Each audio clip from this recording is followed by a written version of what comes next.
glad to have you join us. This is the news update at 12 on Dominion Television. Ibadan. I am Anu Oluwapo Idowu. President Bola Ahmed Tinubu has declared that the era of abandoned and neglected infrastructure projects is coming to an end, reaffirming his administration's commitment to delivering projects that drive economic growth, create jobs, and improve the lives of Nigerians. Speaking through Senate President Godswill Akpabio at the inauguration of the main carriageways of the Outer Southern Expressway in Abuja, Tinubu described the project as a major milestone under the Renewed Hope agenda and a key investment in the future of the Federal Capital Territory. The president said infrastructure projects remain central to his administration's strategy for national prosperity, stressing that the government is focused on delivering tangible benefit to citizens through projects that enhance connectivity, boost economic activities, and support long-term development.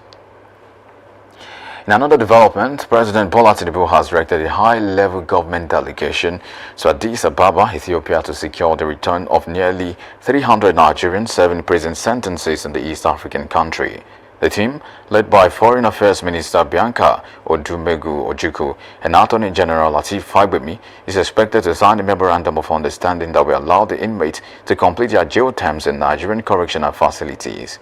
The move follows growing concerns about the welfare of Nigerian prisoners held at Kality Prison in Addis Ababa, where reports of overcrowding, poor health care, and inmate death have sparked outrage. According to officials, the president's intervention is aimed at fast-tracking a prisoner transfer agreement that has faced delays for more than 3 years. And moving on from that to security, where the Chief of Army Staff, Lieutenant General Y.D. Shaibu, has stressed the importance of public support in achieving military objectives. He spoke during the opening of the Combined First and Second Quarters Media Workshop in Abuja, urging officers of the Nigerian Army Public Relations Corps to develop effective communication strategies that would build public trust and confidence in the armed forces. Meanwhile, in another development in security operations, the Nigerian Army under Operation Hardin Kai has rescued 11 women from Dile in Askira Uba local government area, 7 months after they were abducted by suspected Boko Haram and ISWAP terrorists. The chairman of Askira Uba local government, Mada Saidu, commended the military and security agencies for their efforts.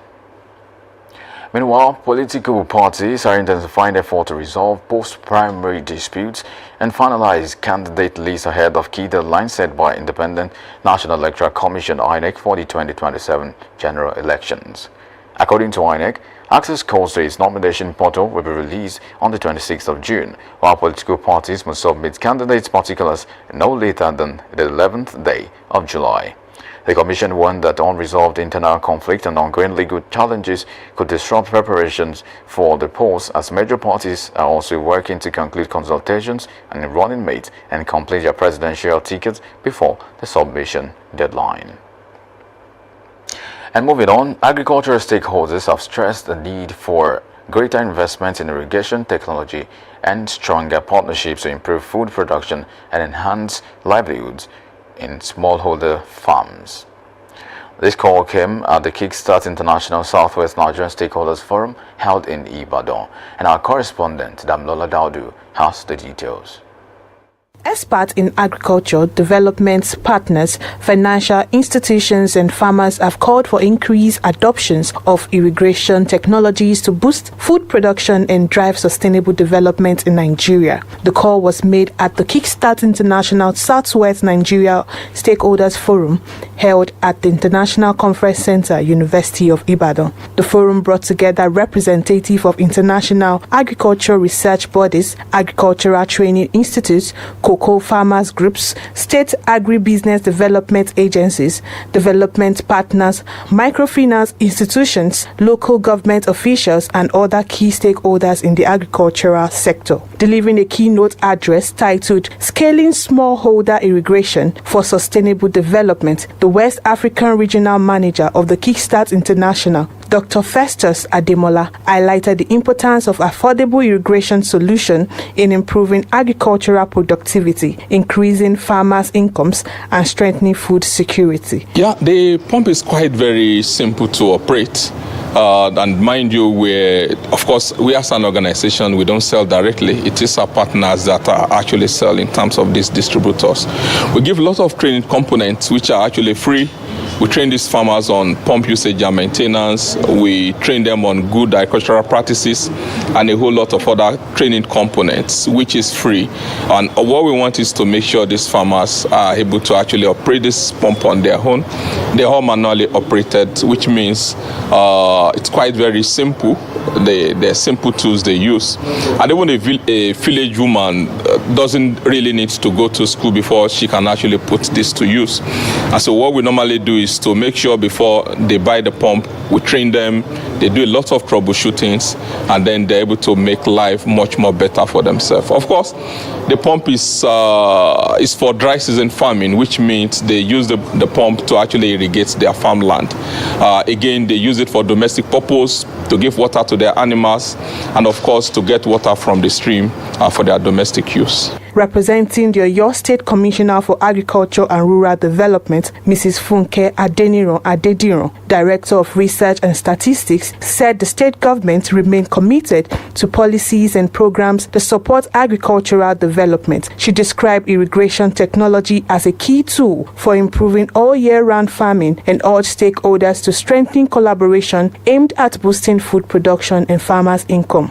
Now we are clamoring for resilient agriculture where farmers will be able to make use of the available water at the right time. Now recently we had the prediction of NIMET prediction, in which we were able to analyze and see that farmers will have to be smart for them to be able to plant within the few months of rain this year, that we are going to have a very few rain, and because of that, governments have swept into action to first of all train and sensitize farmers. This is why they must plant early and then make use of varieties. Testimonies from beneficiaries of Keystart irrigation technologies showcase the impact of intervention on livelihoods and agribusiness growth, while a demonstration of the organization's moneymaker pumps provided practical insight into modern irrigation techniques. Well, without water, farmers cannot exist. So anything that will make water available is of great benefit to farmers. And happen to have some of our farmers happens to have benefited from this project, because for about 2 years now that we bought some for our farmers. Because when you are doing development projects, we encourage the farmers to engage in some other farming activities. 2-3 years ago on my farm, I couldn't farm during dry season. But ever since I got the starter pump, my yield increased. I can even say up to 90% in the last dry season. And I'm able to also harvest water for the coming dry season. However, stakeholders at the forum emphasized the need for stronger partnership among government agencies, development organizations, financial institutions, and farming communities to enhance agricultural resilience and promote inclusive economic growth. Damilola Daudu reporting for Dominion News. And also the foreign scene, where gunmen have opened fire at a settlement in Cleveland, east of Johannesburg, killing at least 12 people and injuring 9 others in one of South Africa's latest deadly mass shootings.